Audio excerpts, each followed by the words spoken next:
ನಮಸ್ಕಾರ. ನೀವು ನೋಡ್ತಾ ಇದ್ದೀರಾ ಟಿ ವಿ ವಿಕ್ರಮ. ನಾನು ಶಶಾಂಕ ಹಿಂದೂ. ಜನನಿ ಜನ್ಮಭೂಮಿಶ್ಚ ಸ್ವರ್ಗಾದಪಿ ಗರೀಯಸಿ. ಈ ಹಿಂದಿನ 17-18 ವಿಡಿಯೋಗಳ ಮುಖಾಂತರ ನಾವು ಮಹಾಭಾರತದ ಪಾತ್ರಗಳ ಪರಿಚಯವನ್ನು ತಿಳ್ಕೊಳ್ಳೋದ್ರ ಮುಖಾಂತರ ಇಡೀ ಮಹಾಭಾರತವನ್ನು ಸಂಕ್ಷಿಪ್ತವಾಗಿ ತಿಳ್ಕೊಳ್ತಾ ಬಂದಿದ್ದೀವಿ. ಈ ಮಹಾಭಾರತವನ್ನು ನಮಗೆ ತಿಳಿಸ್ತಂಥವ್ರು ಯಾರು? ಇವತ್ತಿನ ಪಾತ್ರದ ಪರಿಚಯ ಆ ವ್ಯಕ್ತಿಯದ್ದು, ಅಂದರೆ ವೇದವ್ಯಾಸರದ್ದು. ನಾವು ಈ ವಿಡಿಯೋದಲ್ಲಿ ವೇದವ್ಯಾಸರ ಸಂಪೂರ್ಣ ಜೀವನ ಚರಿತ್ರೆಯನ್ನು ನೋಡ್ತಾ ಬರೋಣ. ಮತ್ತಷ್ಟೇ ಅಲ್ಲದೆ ಅವರು ಮಹಾಭಾರತದಲ್ಲಿ ಯಾವ ಯಾವ ಪ್ರಮುಖ ಘಟ್ಟಗಳಲ್ಲಿ ಕಾಣಿಸಿಕೊಂಡರು, ಅವರ ಪಾತ್ರ ಏನಿತ್ತು ಮಹಾಭಾರತದಲ್ಲಿ ಅನ್ನುವಂತಹದ್ದರ ವಿವರಣೆಯನ್ನು ನಾನು ಈ ವಿಡಿಯೋದಲ್ಲಿ ನಿಮಗೆ ನೀಡ್ತಾ ಹೋಗ್ತೀನಿ. ದಾಶರಾಜ ಅನ್ನುವಂತಹ ಒಬ್ಬ ಮೀನುಗಾರ ಇರ್ತಾನೆ. ಅವನು ಒಮ್ಮೆ ಮೀನನ್ನು ಹಿಡಿದಂತಹ ಸಂದರ್ಭದಲ್ಲಿ ಒಂದು ದೊಡ್ಡ ಮೀನು ಆ ಬಲೆಯಲ್ಲಿ ಬಿದ್ದಿರುತ್ತೆ.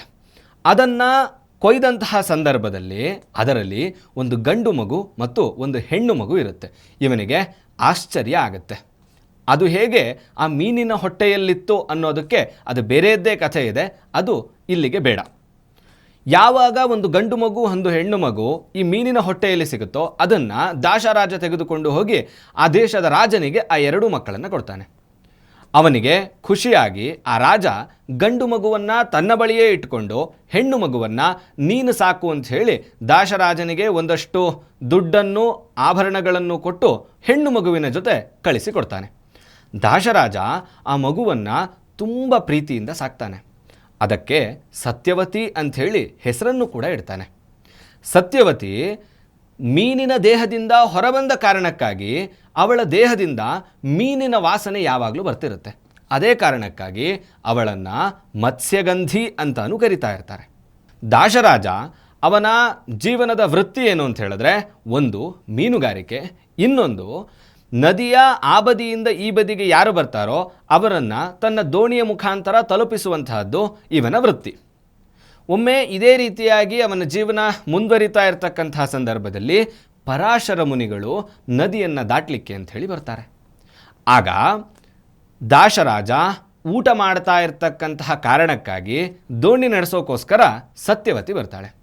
ನದಿಯ ಮಧ್ಯಭಾಗಕ್ಕೆ ಹೋಗ್ತಾ ಇರತಕ್ಕಂತಹ ಸಂದರ್ಭದಲ್ಲಿ ಪರಾಶರ ಮುನಿಗಳು ಜ್ಯೋತಿಷ್ಯ ಶಾಸ್ತ್ರದಲ್ಲಿ ಪ್ರಾವೀಣ್ಯತೆಯನ್ನು ಹೊಂದಿರುವಂಥವರು. ಅವರ ಗಮನಕ್ಕೆ ಬರುವಂತಹದ್ದೇನಂತ ಹೇಳಿದ್ರೆ, ಈ ಸಮಯದಲ್ಲಿ ನಕ್ಷತ್ರ ಮಂಡಲಗಳು ಏನು ಕೂಡಿದಾವೆ, ಈ ಸಮಯ 4000 ವರ್ಷಗಳಿಗೊಮ್ಮೆ ಬರುವಂತಹದ್ದು. ಈ ಸಮಯದಲ್ಲಿ ನನಗೆ ಮಗುವಾದರೆ ಅವನು ಮಹಾಜ್ಞಾನಿಯಾಗಿರ್ತಾನೆ ಅನ್ನುವಂತಹ ವಿಚಾರ ಪರಾಶರ ಮುನಿಗಳಿಗೆ ತಿಳಿಯುತ್ತೆ. ಆದರೆ ಪರಾಶರ ಮುನಿಗಳಿಗೆ ಮದುವೆ ಆಗಿರೋದಿಲ್ಲ. ಆ ಕ್ಷಣಕ್ಕೆ ಅವರಿಗೆ ನೆನಪಾಗುವಂತಹದ್ದು ಮುಂದಿರುವಂತಹ ಸತ್ಯವತಿ. ಸತ್ಯವತಿಯನ್ನು ಈ ರೀತಿಯಾದಂತಹ ವಿಚಾರವನ್ನು ತಿಳಿಸಿ ಅವಳಿಗೆ ಇವರೊಂದಿಗೆ ಸೇರಲು ಅಪೇಕ್ಷೆಯನ್ನು ಇಟ್ಟಂತಹ ಸಂದರ್ಭದಲ್ಲಿ ಮೊದಲು ಸತ್ಯವತಿ ಅದನ್ನು ವಿರೋಧಿಸ್ತಾಳೆ. ತದನಂತರ ಪರಾಶರ ಮುನಿಗಳ ವಿಚಾರವನ್ನು ಕೇಳಿ ಒಪ್ಕೋತಾಳೆ ಕೂಡ. ಅಲ್ಲಿ ಹಗಲೊತ್ತಾಗಿರೋದ್ರಿಂದ ಅವಳಿಗೆ ನಾಚಿಕೆ ಆಗ್ತಾ ಇರುತ್ತೆ. ಆ ಕಾರಣಕ್ಕಾಗಿ 1 ನಿಮಿಷದ ಒಳಗಾಗಿ ಸಂಪೂರ್ಣ ಪ್ರಕೃತಿಯನ್ನು ಕತ್ತಲೆಯನ್ನಾಗಿ ಮಾಡ್ತಾರೆ. ನಂತರ ಅವಳೊಟ್ಟಿಗೆ ಕೂಡಿ ಅಲ್ಲಿ ಒಂದು ಮಗುವಿನ ಜನನಕ್ಕೆ ಕಾರಣರಾಗ್ತಾರೆ. ಆ ಕ್ಷಣಕ್ಕೆ ಹುಟ್ಟಿದಂತಹ ಮಗು ಸುಮಾರು 6 ವರ್ಷದ ಬಾಲಕ ಇದ್ದ ಹಾಗಿರ್ತಾನೆ ನೋಡಲಿಕ್ಕೆ. ಅವರೇ ಕೃಷ್ಣದ್ವೈಪಾಯನ ಅಂತ ಹೇಳಿದ್ರೆ ವೇದವ್ಯಾಸರು. ಅವರಿಗೆ ಹುಟ್ಟಿದ ತಕ್ಷಣ ಕೃಷ್ಣ ಅನ್ನುವಂಥ ಹೆಸರನ್ನು ಇಡ್ತಾರೆ. ಯಾಕೆ ಅಂತ ಹೇಳಿದ್ರೆ ಅವರ ಮೈಯ ಬಣ್ಣ ನೀಲಿ ಇರೋದರಿಂದ ಅವರಿಗೆ ಕೃಷ್ಣ ಅನ್ನುವಂಥ ಹೆಸರನ್ನು ಇಡ್ತಾರೆ. ಮತ್ತು ಅವರು ದ್ವೀಪದಲ್ಲಿ ಹುಟ್ಟಿರುವುದರಿಂದ ಅವರಿಗೆ ದ್ವೈಪಾಯನ ಅನ್ನುವಂಥ ಹೆಸರನ್ನು ಕೂಡ ಇಡ್ತಾರೆ. ಅಂದರೆ ಅವರ ಸಂಪೂರ್ಣ ಹೆಸರು ಕೃಷ್ಣದ್ವೈಪಾಯನ. ಆಗ ಆ ಕೃಷ್ಣದ್ವೈಪಾಯನ ಬೇರೆ ಯಾರೂ ಆಗಿರೋದಿಲ್ಲ, ಸ್ವತಃ ವಿಷ್ಣುವಿನ ಅವತಾರವೇ ಆಗಿರ್ತಾರೆ. ಅದೇ ಕಾರಣಕ್ಕೋಸ್ಕರ ನಾವು ಕೆಲವೊಂದು ಬಾರಿ ಒಂದು ವಾಕ್ಯವನ್ನು ಕೇಳಿರ್ತೀವಿ, ವ್ಯಾಸಾಯ ವಿಷ್ಣು ರೂಪಾಯ ವ್ಯಾಸರೂಪಾಯ ವಿಷ್ಣವೇ ಅಂಥೇಳಿ. ಅಂದರೆ ಸ್ವತಃ ವ್ಯಾಸರು ವಿಷ್ಣುವಿನ ಅವತಾರ ಅನ್ನುವಂಥದ್ದು ಈ ವಾಕ್ಯದ ಅರ್ಥ.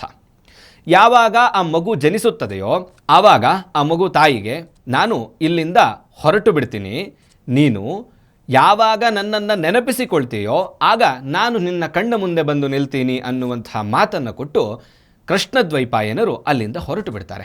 ಹಾಗೆ ಪರಾಶರ ಮುನಿಗಳು ಕೂಡ ಸತ್ಯವತಿಗೆ ಒಂದು ವರವನ್ನು ಕೊಡ್ತಾರೆ. ಅದೇನಂತ ಹೇಳಿದ್ರೆ, ಒಂದು, ನಿನ್ನ ಕನ್ಯತ್ವ ನಷ್ಟ ಆಗಿರೋದಿಲ್ಲ.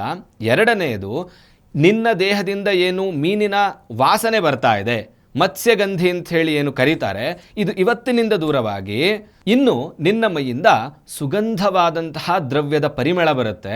ಅದು ಯೋಜನಗಳ ದೂರದಷ್ಟು ಬರುವುದರಿಂದ ನಿನ್ನನ್ನು ಯೋಜನಗಂಧಿ ಅಂತ ಇನ್ನು ಮುಂದೆ ಕರೀತಾರೆ ಅನ್ನುವಂತಹ ವರವನ್ನು ಕೊಟ್ಟು ಅಲ್ಲಿಂದ ಹೊರಟು ಬಿಡ್ತಾರೆ. ಮುಂದೆ ಇದೇ ಸತ್ಯವತಿಯ ಜೊತೆಗೆ ಶಂತನುವಿನ ಮದುವೆಯಾಗುವಂತಹದ್ದು. ಇವರಿಗೆ ಚಿತ್ರಾಂಗದ ಮತ್ತು ವಿಚಿತ್ರವೀರ್ಯ ಅನ್ನುವಂಥ ಇಬ್ಬರು ಮಕ್ಕಳು ಜನಿಸುವಂತಹದ್ದು. ಚಿತ್ರಾಂಗದ ಗಂಧರ್ವನೊಬ್ಬನ ಜೊತೆ ಯುದ್ಧ ಮಾಡಿ ಸಾಯುವಂತಹದ್ದು. ನಂತರ ವಿಚಿತ್ರವೀರ್ಯನಿಗೆ ಭೀಷ್ಮಾಚಾರ್ಯರು ಅಂಬಿಕೆ ಮತ್ತು ಅಂಬಾಲಿಕೆಯರನ್ನು ಕರೆದುಕೊಂಡು ಬಂದು ಮದುವೆ ಮಾಡುವಂತಹದ್ದು. ಮುಂದೆ ವಿಚಿತ್ರವೀರ್ಯ ಕೂಡ ಕ್ಷಯರೋಗಕ್ಕೆ ತುತ್ತಾಗಿ ಮರಣವನ್ನು ಹೊಂದುವಂತಹದ್ದು. ಈ ಸಮಯದಲ್ಲಿ ಸತ್ಯವತಿಗೆ ಚಿಂತೆ ಆರಂಭ ಆಗಲಿಕ್ಕೆ ಶುರುವಾಗ್ತದೆ. ಯಾಕೆ ಅಂತ ಹೇಳಿದ್ರೆ, ಇನ್ನು ಮುಂದೆ ನಮ್ಮ ಸಂತಾನವನ್ನು ಮುಂದುವರಿಸುವಂಥವ್ರು ಯಾರು? ಹಾಗಾಗಿ ಭೀಷ್ಮರನ್ನು ಕೇಳಿದಂತಹ ಸಂದರ್ಭದಲ್ಲಿ ಅವರು, ನಾನು ಬ್ರಹ್ಮಚರ್ಯ ಪಾಲನೆಯ ಪ್ರತಿಜ್ಞೆ ಹೊಂದಿರೋದ್ರಿಂದ ನಾನು ಯಾವುದೇ ಕಾರಣಕ್ಕೂ ಕೂಡ ಪುತ್ರ ಪ್ರಾಪ್ತಿಯನ್ನು ಮಾಡಲಾರೆ ಅನ್ನುವಂತಹ ಮಾತನ್ನು ಹೇಳ್ತಾರೆ. ಇದೇ ಸಮಯದಲ್ಲಿ ಸತ್ಯವತಿಗೆ ನೆನಪಾಗುವಂತಹದ್ದು ವೇದವ್ಯಾಸರು, ಅಂದರೆ ತಮ್ಮ ಮೊದಲನೆಯ ಮಗ ಕೃಷ್ಣದ್ವೈಪಾಯನರು. ಅವರನ್ನು ನೆನಪಿಸಿಕೊಂಡು ಅವರನ್ನು ಕರೆಸಿದಂತಹ ಸಂದರ್ಭದಲ್ಲಿ ಅವರಿಂದ, ನೀವು ನಮಗೆ ಪುತ್ರರನ್ನು ನೀಡಬೇಕು ಅನ್ನುವಂತಹ ಮಾತನ್ನು ಹೇಳ್ತಾರೆ. ನಮ್ಮ ಸಂತಾನವನ್ನು ಮುಂದುವರಿಸಲಿಕ್ಕೋಸ್ಕರ ಆಪತ್ಕಾಲೀನ ಪುತ್ರ ಪ್ರಾಪ್ತಿಯನ್ನು ನೀವು ನೀಡಬೇಕು ಅನ್ನುವಂಥ ಮನವಿಯನ್ನು ಮಾಡ್ತಾರೆ. ಅದಕ್ಕೆ ಒಪ್ಪಿದಂತಹ ವೇದವ್ಯಾಸರು ತಾವು ಒಂದು ಕೊಠಡಿಯಲ್ಲಿ ಕೂತಿರ್ತಾರೆ. ಮೊದಲು ಅಲ್ಲಿಗೆ ಅಂಬಿಕೆ ಹೋದಂತಹ ಸಂದರ್ಭದಲ್ಲಿ ಅವರ ಉದ್ದವಾದಂತಹ ಗಡ್ಡ ಕೂದಲು ಎಲ್ಲವನ್ನೂ ನೋಡಿ, ವಿಕಾರ ರೂಪವನ್ನು ನೋಡಿ ಒಮ್ಮೆ ಕಣ್ಣು ಮುಚ್ಚಿಬಿಡ್ತಾಳೆ. ನಂತರ ಅವಳೊಂದಿಗೆ ವೇದವ್ಯಾಸರು ಕೂಡಿದ ನಂತರ ವೇದವ್ಯಾಸರು ಅಲ್ಲಿಂದ ಹೊರಗೆ ಬಂದು ತಾಯಿಗೆ, ಅಂದರೆ ಸತ್ಯವತಿಗೆ ಹೇಳ್ತಾರೆ, ಒಬ್ಬ ಮಗ ಹುಟ್ಟುತ್ತಾನೆ, ಅವನು ಹುಟ್ಟು ಅಂಧನಾಗಿರ್ತಾನೆ ಅನ್ನುವಂಥ ಮಾತನ್ನು ಹೇಳ್ತಾರೆ. ಮುಂದುವರೆದು ಅವರು ಮತ್ತೆ ಕೊಠಡಿಯಲ್ಲಿರ್ತಕ್ಕಂತಹ ಸಂದರ್ಭದಲ್ಲಿ ಅಂಬಾಲಿಕೆ ಹೋದಂತಹ ಸಂದರ್ಭದಲ್ಲಿ ಇವರ ಕುರೂಪಿ ರೂಪವನ್ನು ನೋಡಿ ತಾನು ಒಮ್ಮೆ ಮೈಯನ್ನು ಬಿಳಿಚ್ಕೊಂಡು ಬಿಡ್ತಾಳೆ.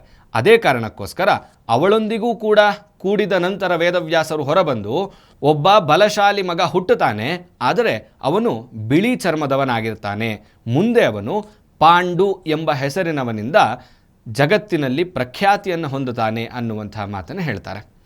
ಆಗ ಸತ್ಯವತಿ, ನಿಮ್ಮಿಂದ ಮತ್ತೊಂದು ಉಪಕಾರ ಆಗಬಹುದಾ, ಇನ್ನೊಮ್ಮೆ ಪುತ್ರ ಪ್ರಾಪ್ತಿ ವರವನ್ನು ಕರುಣಿಸಬಹುದಾ ಅಂತ ಕೇಳಿದಂತಹ ಸಂದರ್ಭದಲ್ಲಿ ಅವರು ಆಗಬಹುದು ಅಂತೇಳಿ ಒಪ್ಪಿಕೊಂಡು ಕೊಠಡಿಯಲ್ಲಿ ಕೂತಿರ್ತಕ್ಕಂತಹ ಸಂದರ್ಭದಲ್ಲಿ ಅಂಬಿಕೆಯನ್ನು ಹೋಗಲಿಕ್ಕೆ ಸತ್ಯವತಿ ಹೇಳ್ತಾಳೆ. ಆದರೆ ಅಂಬಿಕೆ ಅವರ ಕುರೂಪಿ ಮುಖವನ್ನು ನೆನಪಿಸಿಕೊಂಡು ಅಲ್ಲಿಗೆ ಹೋಗಲಿಕ್ಕೆ ಇಚ್ಛೆ ಪಡದೆ ತನ್ನ ದಾಸಿಯನ್ನು, ಸೇವಕಿಯನ್ನು ಅಲ್ಲಿಗೆ ಕಳಿಸ್ಕೊಡ್ತಾಳೆ. ಸೇವಕಿ ಯಾವುದೇ ರೀತಿಯಾದಂತಹ ಅಸಹ್ಯ ಭಾವನೆಗಳಿಲ್ಲದೆ ಅವರೊಟ್ಟಿಗೆ ಕೂಡಿದಂತಹ ಸಂದರ್ಭದಲ್ಲಿ ಅವರಿಗೆ ಹುಟ್ಟುವಂತಹ ಮಗನೇ ವಿದುರ. ಹೊರಬಂದಂತಹ ವೇದವ್ಯಾಸರು ಹೇಳ್ತಾರೆ, ಇವನು ಮಹಾಬಲಶಾಲಿಯೂ ಮಹಾಪರಾಕ್ರಮಿಯೂ ಕಾಲಜ್ಞಾನಿಯೂ ಮಹಾಜ್ಞಾನಿಯೂ ಆಗ್ತಾನೆ ಅನ್ನುವಂತಹ ಮಾತನ್ನು ಹೇಳಿ ಅಲ್ಲಿಂದ ಹೊರಟು ಬಿಡ್ತಾರೆ. ಮುಂದೆ ಇವರು ಬ್ರಹ್ಮನ ಆದೇಶದಂತೆ ವೇದಗಳನ್ನು ವಿಷಯ ಹಾಗೂ ಕಾರ್ಯದ ಆಧಾರದ ಮೇಲೆ 4 ವಿಭಾಗಗಳನ್ನಾಗಿ ಮಾಡ್ತಾರೆ. ಇದೇ ಕಾರಣಕ್ಕೋಸ್ಕರ ಇವರನ್ನು ವೇದವ್ಯಾಸರು ಅಂತ ಕರೀತಾರೆ.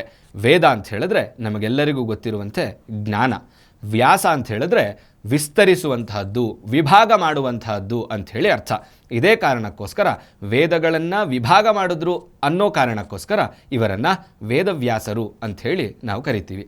ಇವತ್ತಿಗೆ ನಾವೇನು ಗುರುಪೌರ್ಣಮಿ ಅಂಥೇಳಿ ಆಚರಣೆ ಮಾಡ್ತೀವಿ, ಇದು ಇವರದ್ದೇ ಜನ್ಮದಿನ, ಇವರದ್ದೇ ಜಯಂತಿ. ಇವರು ಇಡೀ ಪ್ರಪಂಚದ ಮೊದಲ ಗುರುವಾದ್ದರಿಂದ ಇವರ ದಿನವನ್ನು ನಾವು ಗುರುಪೌರ್ಣಿಮೆ ಅಂಥೇಳಿ ಆಚರಣೆ ಮಾಡ್ತೀವಿ.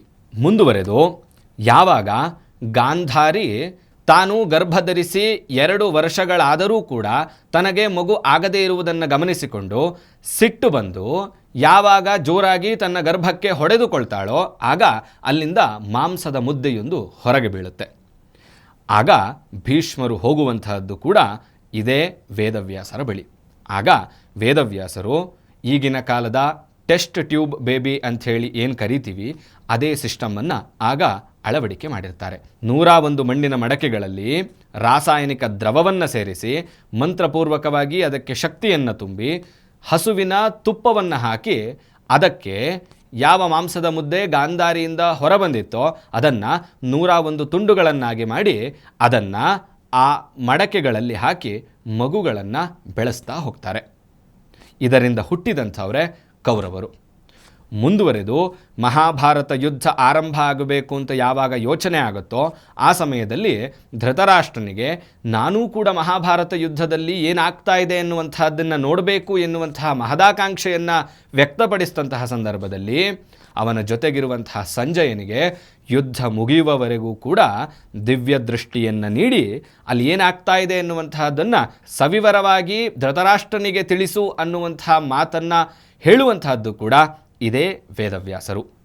ಮುಂದೆ ಮಹಾಭಾರತ ಯುದ್ಧದ 17ನೆಯ ದಿನ ಯಾವಾಗ ದುಶ್ಯಾಸನನನ್ನು ಭೀಮ ಕೊಲ್ತಾನೋ ಆಗ ಗಾಂಧಾರಿಗೆ ತನ್ನೊಬ್ಬ ಮಗನನ್ನು ಉಳಿಸ್ಕೊಬೇಕು ಎನ್ನುವಂಥ ಯೋಚನೆ ಆರಂಭವಾದಂತಹ ಸಂದರ್ಭದಲ್ಲಿ ಅವಳಿಗೆ ಅವಳ ಶಕ್ತಿಯನ್ನು ನೆನಪಿಸಿ ನೀನು ಕಣ್ಣು ಬಿಟ್ಟಂತಹ ಸಂದರ್ಭದಲ್ಲಿ ನಿನ್ನ ಕಣ್ಣಿನ ಮುಂದೆ ಏನಿದೆಯೋ ಅದು ವಜ್ರಖಚಿತವಾಗತ್ತೆ ಅಂತ ಹೇಳಿದಂತಹದ್ದು ಕೂಡ ಇದೇ ವೇದವ್ಯಾಸರು.